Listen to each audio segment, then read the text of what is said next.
So I've been using the iPhone 16 Pro Max for a little over 8 months now. I bought this iPhone as my primary device in September of 2024 when it first launched, and I want to talk about a durability, hardware, I want to talk about the software side of things, and I also want to talk about battery life and battery health a little over 8 months after using this device as my primary iPhone. So let's go ahead and dive right in. So the first thing I want to talk about is the actual hardware and durability. So this device obviously is built with titanium, which is a really strong lightweight metal, so the device feels very premium. And in terms of durability, you see here that as we go around the edges, we have barely any scratches. Now, I've been using cases on and off throughout the 8 months, but not every single day. I've also been using screen protectors, and this device doesn't look like it's aged a day. So I'm very fortunate to have this device in these pristine conditions after 8 months. Now, my girlfriend did drop this device once in a concrete parking lot, and I do have a minor scratch that you can barely see on the screen. I wasn't using a screen protector at the time or a case, but the iPhone did not suffer pretty much any damage from falling in a parking lot of concrete. As you can see right here, this iPhone looks basically new after 8 months. So in terms of durability, I have to say the iPhone 16 Pro Max is extremely durable. Now, speaking of durability, ESR offers the UltraFit screen protector. This is by far the easiest and fastest way to apply a screen protector on your iPhone, dust-free and bubble-free every single time. Simply place your iPhone on the tray,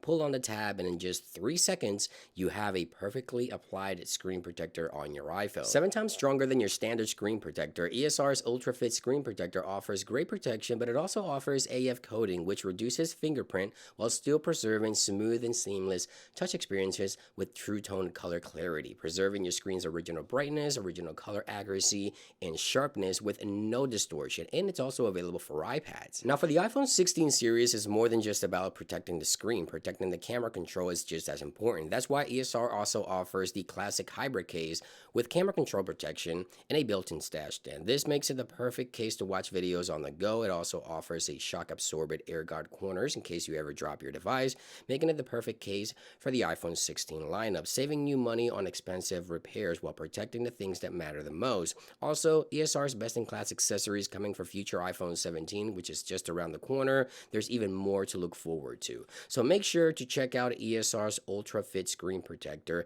and classic hybrid case. Links, as always, will be available for you guys in the description down below. So now I'm going to shift my attention over to the new hardware, which is the camera controls. Now, initially, I thought this was a button with no purpose, and that was until after a few software updates, which I now find myself using the camera controls basically every single day. Now, let me explain the reasons why. Now, when the camera control first launched, you can only press it to launch the camera app on your iPhone, but now if you just press once, you can choose any third-party camera application. In this case, I have Instagram, as you can see right there, as the app assigned to the camera controls. So if you're a content creator and you like using Instagram to take pictures or record videos for social media, you can now head on over into settings, head on over into your camera control options here. So go into camera, camera controls, and select right here any third-party application that supports this feature. We also have Snapchat there. I can select right there. I also have other third-party cameras, as you see. But right now, I have the Instagram app, and every time I want to use Instagram quickly, I just reach into my pocket, press the button, and capture the moment and share it on social media. So that is one of the updates that Apple added to the camera controls that have me using basically every single day, which I really love. Now, another useful feature built into the camera controls is visual intelligence. Now, visual intelligence, if you long press, it launches this new visual intelligence camera UI, and this is using Apple Intelligence to identify things around you, whether it's plants or animals. You can point it at perhaps a flyer to add it to your calendar.